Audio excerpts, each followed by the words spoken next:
Here's what's happening now. We have shattered another record on what is now the hottest day of the year. How much further is this mercury going to climb? Paula? Hi, Ben. Well, she was actually married at 19, a divorced single mother at 23. Today, she is the billionaire turnaround girl. And this, Karen, is one of her pet projects. She's got a big love of Detroit, and we have an exclusive interview with Lynn Tilton. Karen? Oh, we're looking forward to that. Thank you, Paula. Also ahead, a new plan to bring down the high cost of auto insurance in Michigan. See if you think the plan will help cut the price for you. Up first, remember the sinkhole nightmare in Macomb County? Today, a major step forward in fixing that mess. First at 4 starts now. Live from downtown Detroit, Local 4 News First at 4 starts now. Good afternoon, everybody. I'm Karen Drew. You are looking at a major milestone for Macomb County. After a sinkhole nightmare, sewage is once again flowing along 15-mile road. Today, crews turned off the bypass system that was used to work around the repairs. The sewer pipe collapsed back on Christmas Eve of 2016, causing that massive sinkhole. 22 homes evacuated, 3 were condemned. While the sewage flow is back to normal, 15-mile road still has to be rebuilt. Officials say the work could be done as early as Thanksgiving, no later than Christmas. Moving now to Auburn Hills. Take a look at the massive show of solidarity. Friends and family, fellow officers, all saying goodbye to Michigan State Trooper Timothy O'Neill. Flags were also lowered to half-staff today to honor O'Neill. State police say the trooper was on patrol just north of Grand Rapids when his motorcycle crashed. O'Neill had been a member of the Michigan State Police since 2014. He's survived by his mother, father, brother, sister, and a fiance who he was set to marry on October 7th. Here in Detroit, the Trump White House is working with major corporations to boost computer science education. White House advisor and first daughter Ivanka Trump came to Detroit to kick off the partnership with companies like Amazon, Google, and Quicken Loans. The companies have agreed to kick in $300 million to support training in science, technology, engineering, and mathematics, also known as STEM. Moving to the first forecast. You don't have to be a scientist to know it is hot out there. You said we broke a record, and Ben, it was really a struggle working outside today. Do we have any relief? It was, Karen. This is as hot as we have been all year, and we're in fall, so we've gotten warmer than we did during the summer. We're 93 degrees right now. Our record was 91 set back in 1998, so we busted that one up, and we may not be done. That temperature may inch up a little bit more before we actually hit our high for the day. Everybody else in the 90s here, too. A little bit more of a wind today, and you can see from our tower cam shot that the visibility is a little bit better, so it's not quite as stagnant as what we were seeing yesterday. It is still piping hot out there and still humid, too. Tonight, we'll see the temperatures fall into the 70s by midnight. We're going to have to deal with that humidity for one more night. Cold front comes through tomorrow. We're going to show you the very drastic changes coming behind that coming up in a few minutes. Karen? All right, thank you, Ben.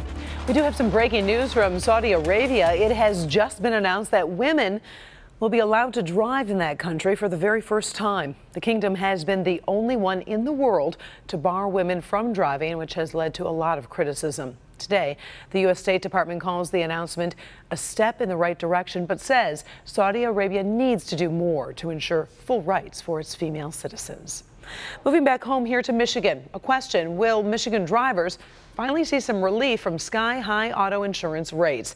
There was a new proposal unveiled in Lansing today. Let's bring in Devin. He is in the newsroom with more on the proposal and what makes this plan different from previous options. Well, Karen, Michigan drivers pay the highest auto insurance rates in the country. Many draw that back to the 1973 law that mandated no-fault insurance, which means unlimited medical benefits for drivers in Michigan who've been catastrophically injured in car crashes. Well, today, a bipartisan plan announced that would reform that law and ideally bring down rates for drivers. The plan, created by a wide-ranging bipartisan coalition, changes the no-fault law. Drivers would get to choose between unlimited medical coverage or coverage capped at $250,000 or $500,000. Drivers with comprehensive coverage would see their rates drop 20%. Drivers with basic coverage would save up to 50%. The plan would also set a fee schedule for medical services. It would not require seniors with Medicare or other health coverage to pay for auto insurance medical coverage at all. Detroit's mayor helped negotiate the plan and calls this a real compromise. We can't get the perfect bill, but if we can put $1,000 back in seniors' pockets, if we can cut rates 20%, that's a major improvement. And so we've made a judgment that this is a bill that we can get bipartisan support for. I'm sure if Speaker Leonard had his way, there's a bunch of provisions in here that he wouldn't have had. This was a negotiated deal. I think it has a real chance of passage. Now, if you remember your Schoolhouse Rock, it's just a bill. It's got a long way to go. A few things to note here. The hearings on this plan start next week. Not known when the Michigan House would vote on it if it's approved. It would have then, of course, have to go over to the Michigan Senate, and passage there would be no sure thing either. But a lot to consider in this plan, and our coverage will continue here at 5 with some of the first reaction to this plan, which many people have been waiting to hear about. Oh, they sure have. Back to you. Yeah. All right. Thank you very much, Devin. You bet. Moving now to healthcare. The next healthcare showdown has been canceled as Senate Republicans say they will not hold a vote this week on the Graham-Cassidy bill. With 4 Republicans refusing to support the bill, they didn't have the votes to pass it. While Democrats are relieved, Senate Majority Leader Mitch McConnell says his party will keep trying. We haven't given up on changing the American healthcare system. We are not going to be able to do that this week, but it still lies ahead of us, and we haven't given up on that. Today, Americans breathe a sigh of relief because the health care of millions has been protected and preserved. Late yesterday, the Congressional Budget Office said the new Graham-Cassidy bill would reduce the budget deficit by $133 billion, but millions of people would lose comprehensive health insurance. The CEO at Equifax has stepped down less than 3 weeks after we first heard about a huge data breach. Richard Smith is the 3rd highest ranking executive to leave. Equifax says he will not receive his annual bonus or other payments until an internal investigation is complete. The breach exposed the personal information of about 143 million Americans. The company is still facing several investigations in Congress from the Federal Trade Commission and several state attorneys general. Today, one of the business world's rock stars is in Metro Detroit, and you'll only see her first at 4. Lynn Tilton runs a multi-billion-dollar company with investments all around the world, and a very big deal here in Detroit. She met up with our Paula Tutman, and Paula, if she is in town, this means, some big things are on the horizon. Karen, you are absolutely right about that. So it looks like I'm in just a regular car, right? I mean, just a regular background. But what this car is doing is it's actually working with surround view. It's actually pretending to be a bus to make mass transit a lot safer. It's part of the technology that the CEO of this company absolutely loves. Here is the thing. The bottom line is that if Lynn Tilton loves your company, rather, if your company is in trouble, that is the best case scenario, and she certainly takes her employees for a ride. There's a global race in the auto industry happening right now, not to see who has the fastest car, but who has the car that can get there first without a driver. So the vehicle is going to pull around here. The billionaire turnaround girl, Lynn Tilton, has a horse in that race. She's in the Detroit area today speaking to women at the invite of the Great Lakes Women's Business Council. I think the most important thing that I can ever tell a group of women is that you're not alone. We had a candid exclusive conversation early this morning. Women's destinies will not change until they begin to be kind to each other. It starts with us. I mean, the men just stand by and watch us kick each other, off the stage. In just about 35 years, Lynn has owned 243 companies with revenues topping $100 billion. And she does it not by buying companies, stripping them and selling off the pieces, but by buying these companies and saving them, not for the almighty dollar, but for the family. I lost my father at 19, learned very quickly what happens to a family when you lose the working parent. When she swooped in and saved Dora, headquartered in Auburn Hills, from collapse in 2009. She did it, she says, to save manufacturing for the entire country. When you look at automotive and you look at Detroit, it's the heart of manufacturing. It's the core. And I realized in 2009 that if manufacturing went away in Detroit, if this automotive industry left this area, we might not have manufacturing in this country ever again. And in doing so, she preserved families. There were not any jobs.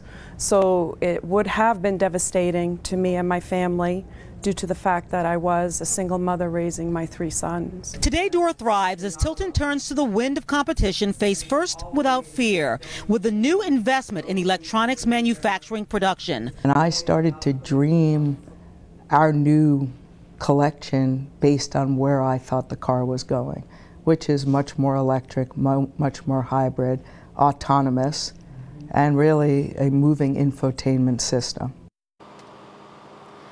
And Karen, I was telling you about this when I started talking to you. This is actually one of the systems this company is working on. You know what? Lynn and her team move very, very fast. They dare not blink, because the bottom line is, if you think about it, the future is here, and they want to stay in the driver's seat. Karen? An amazing lady and very wise, Paula. She made a good point about women helping women instead of knocking each other down all the time. Absolutely. And in fact, I'm actually going to put the uncut interview with her on my Facebook page, Local 4 Paula Tupman. It's worth listening to no matter what industry you're in. I would definitely love to hear that. I'll be listening to it myself. All right. Thank you, Paula. We appreciate it. And still ahead here, first at 4, a new list of the best companies for working mothers, what they're doing right when it comes to making it a little easier to juggle work and motherhood. Also, stroller danger. We're tracking a recall that affects thousands of parents. Up first, turning down the heat, what President Trump's top military man is saying today about the showdown with North Korea. But it doesn't stop a war of words. First at 4 continues with stories making headlines around the world today. We start with Defense Secretary James Mattis trying to de-escalate tensions with North Korea. The Defense Secretary was in New Delhi today, meeting with India's top leaders. The standoff with North Korea was one of the topics on their agenda, with Mattis thanking India for its support against the rogue regime. In spite of bombastic tweets from President Trump, his defense secretary says the United States is interested in diplomacy. We maintain the capability to deter North Korea's most dangerous threats, but also to back up our diplomats in a manner that keeps this as long as possible in the diplomatic realm, this effort in the diplomatic realm. Late today, the Trump administration slapped new sanctions on 8 North Korean banks, and President Trump said once again the United States is prepared for devastating military action against North Korea, but only if necessary. 3 million U.S. citizens in Puerto Rico are looking to the U.S. government for more assistance after Hurricane Maria. Puerto Rican National Guard is scrambling to get food and water to as many people as possible. Today, the president announced he will visit the island next Tuesday. Ben is back. Man, did you get outside today, or were you like, I'm staying inside this morning? For a split second, and then I hightailed it in the AC. You really can't last very long. I can't. feel so bad for the folks who are working those long hours outside, because it's dangerous. It is, and by this time of year, you really expected not to have to deal with it, but here it is anyway. 93, not only is it a record high, but it is the hottest temperature that we have seen all year, believe it or not. A lot of 90s elsewhere across the area, and a couple upper 80s just for good measure there in Pontiac and City Airport. Here's a little bit of some good news. As we get into the afternoon, the dew points have actually dropped. Now, sometimes we see this when the air starts mixing up in the afternoon. It brings some of that drier air from higher in the atmosphere down near the surface, and that's probably what's going on out here. Still a little bit more humid towards the lakes, but the humidity will climb back at least a little bit overnight until a cold front actually slices through tomorrow, and that's going to be the beginning of a much larger area of relief, not only from the humidity but also from the heat. Looking back to the west, you can sort of see where that front is. There's not a lot of moisture along it, and by the time it gets to us, there's going to be pretty much zero. We're not expecting to see a shower at all. They are seeing some on the Outer Banks, and those are the outer bands of Maria as that storm continues to churn out in the Atlantic, just brushing the Outer Banks of North Carolina and then eventually starting to turn back more to the northeast. So it could bring tropical storm force winds to parts of North Carolina, but other than that, not going to make a direct hit on the U.S. Thank goodness. We've had enough of that for the time being. Here's a forecast map for tonight as we expect to see mostly clear skies. And here comes that cold front. It's going to arrive early, about 9 o'clock in the morning. It will keep temperatures cooler tomorrow compared to what we had today, but the real relief is coming as we get into Thursday. And notice nothing along that as far as moisture goes. We'll get a little bit more sunshine in the afternoon than some of the clouds that will be with us in the morning. But sunshine is not going to be our problem as we get through the next few days. Lack of rainfall is. 68 is where we're going tonight. One more warm, muggy night. If you can get through it, the rest of this forecast looks much more comfortable as we get into the weekend. Here are the high temperatures tomorrow in your 4-zone forecast. Yeah, these are highs, believe it or not, only in the upper 70s here in our metro zone. Detroit at 79, Dearborn 79, and a little bit cooler up towards M59 in the mid 70s. South zone temperatures, we may sneak in an 80 here or there, but generally upper 70s is what we're expecting. West zone temperatures further inland, mid to upper 70s. Now remember that cold front's going to come through here a little bit earlier, so that cold air is going to have a little bit more of an impact there than what we'll see on the east side. And in our north zone, look at that in Sandusky and Sanilac County, low 70s for high temperatures tomorrow afternoon. So we're finally starting to feel more like fall, but believe it or not, we're going to go below average as we head towards the upcoming weekend. A string of 60-degree highs for Thursday through Sunday. Morning lows dropping to the 40s on Saturday and Sunday. And if we don't get a shot of rain there on Friday, there's no other shot there in the forecast all the way through Tuesday of next week. And Karen, we really need that rain. All right. Thank you, Ben. Still ahead, first at 4, a new list of the best companies for working moms. And wait until you hear about their paid maternity leave. Up first, you count on strollers to keep your baby safe, but there's a problem with this model. One child has been hurt. We'll tell you what you need to know. It's easy to say. In this Help Me Hank consumer alert, parents need to know about a new stroller recall. We're talking about a potential falling hazard, and one child has already suffered some cuts and bruises. So take a look at the strollers involved. Regulators are concerned about 28,000 J is for Jeep jogging strollers. They're manufactured by a company called Delta. The company has 4 reports of a stroller leg bracket breaking, including one where the child fell and was injured. For now, stop using the stroller and contact Delta for a free repair kit. Working Mother magazine has come out with the list of the best companies for moms. Here are the rankings, and they're pretty interesting. They're based on things like flexible schedules, paid leave, and mentoring programs. Among the top companies this year, Bank of America, IBM, Johnson & Johnson, Unilever, and Ernst & Young. By the way, the average paid maternity leave among the best of the best companies is now up to 15 weeks. You can see the entire list on the Help Me Hank page at clickondetroit.com. Well, This Is Us fans cannot wait to see tonight's second season premiere of the heart-wrenching and heartwarming family drama. So get your Kleenex ready for more scenes like this as Randall wants the truth about his adoption. He pushed a stranger on me, and that stranger became my child, and that child became my life. He became you.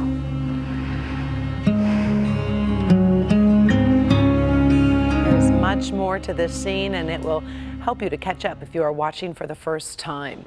And since you can't have a big premiere without a countdown clock, you can see we are less than 5 hours away from season 2.